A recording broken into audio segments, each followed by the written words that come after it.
Oi, pessoal, tudo bem? Então, hoje é terça-feira, dia de mais uma atividade.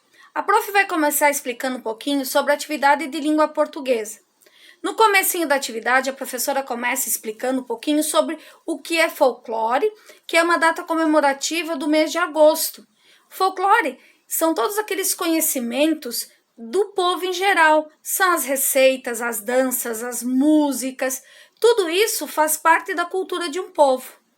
Isso na primeira página. Na segunda, a prof colocou uma receita e fez algumas perguntinhas sobre esse gênero textual, sobre a receita. Continuando a atividade, a prof colocou umas regras sobre uma brincadeira muito legal que é de esconde-esconde.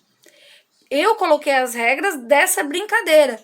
E depois você vai ter que escrever as regras de alguma brincadeira que você faça, que você brinque em casa, que você conheça, tá? A prof também colocou um joguinho dos 7 erros. Para isso, você vai ter que prestar bastante atenção. É o Cascão, o Cebolinha, a Turma da Mônica brincando de esconde-esconde. Nessa atividade, você vai ter que olhar com atenção para encontrar onde estão os 7 erros. Depois que você fizer a atividade, a prof vai mandar um gabarito para mostrar certinho se você acertou ou não, tá bom? Continuando a atividade, a prof vai colocar uma lenda, a lenda da erva mate, uma coisa muito consumida aqui na região sul.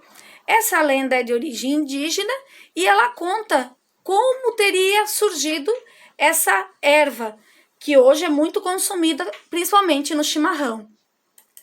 E termina com uma parte para que você escreva sobre uma lenda que você conhece, que você já tem ouvido na escola, que você tem aprendido em casa, certo?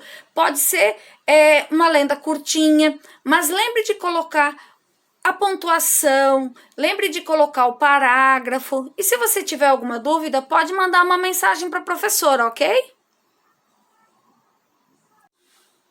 Então, pessoal, continuando, a prof vai postar hoje também uma atividade que fala sobre a administração do nosso país. Qual é a função dessas pessoas que são eleitas?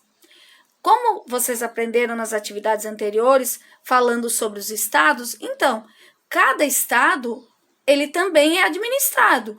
O país, o estado, os municípios. E essas pessoas, elas são eleitas através de um voto. Uma pessoa que completa 16 anos, ela já pode fazer o título de eleitor.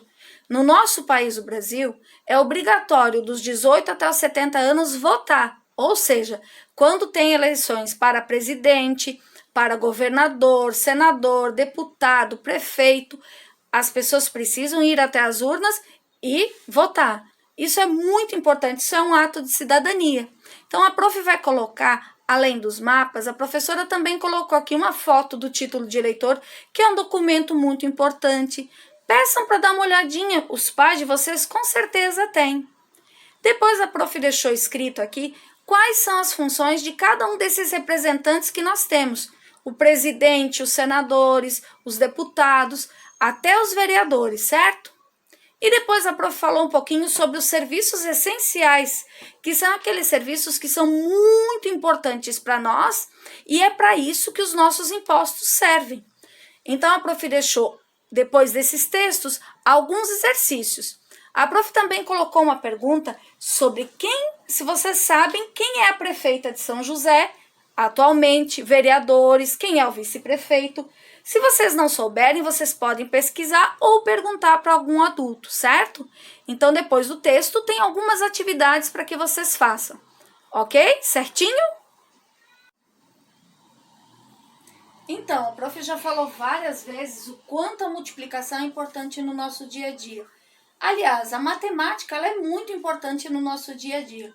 Nós usamos muito, desde a hora que acordamos, porque nós olhamos as horas, nós usamos dinheiro, nós vamos às compras, nós temos que calcular quanto nós vamos levar de um produto. Então, matemática é o dia todo, o tempo todo presente na nossa vida. Então, a prof colocou lá no exercício um exemplo. 3 vezes o número 254. Lembra que a professora já falou para vocês a importância de separar unidade, dezena e centena, porque cada um deles tem um valor. Eu começo a multiplicação daqui para cá. Então, 3 vezes o número 4 é 12, certo? Só que eu não posso colocar 12 aqui. Por quê? Porque esse 1 aqui é a dezena. Então, onde eu vou colocar? Eu coloco aqui. E coloco o número 2 aqui embaixo. Vou continuando a minha multiplicação. 3 vezes o número 5. 3 vezes o número 5 é 15.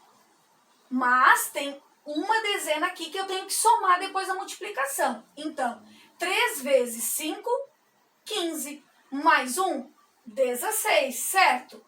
De novo, eu não posso colocar 16 aqui. Então, eu coloco o 1 da centena aqui e o 6 aqui.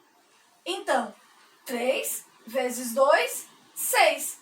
Mais aquele 1 que estava aqui, 7. Então, 762 é a resposta. A prof vai continuar dando mais um exemplo. 4 vezes o número 208. Mais uma vez eu começo a multiplicação de lá para cá. 4 vezes o número 8 é 32, certo? 32. Eu não posso colocar o 32 aqui. Então, o 3, que é dezena, a prof vai colocar aqui em cima. 3. O 2, que é unidade, a prof coloca aqui. Continuando a multiplicação, 4 vezes o número 0. O que significa 4 vezes o número 0? Significa 0 mais 0 mais 0 mais 0. Então, 4 vezes 0, 0. E depois eu tenho que somar esse 3 da dezena. Então, 4 vezes o número 0, 0. Mais esse 3, 3. 2 vezes o número 2, 4. Pronto. Tenho aqui a minha multiplicação.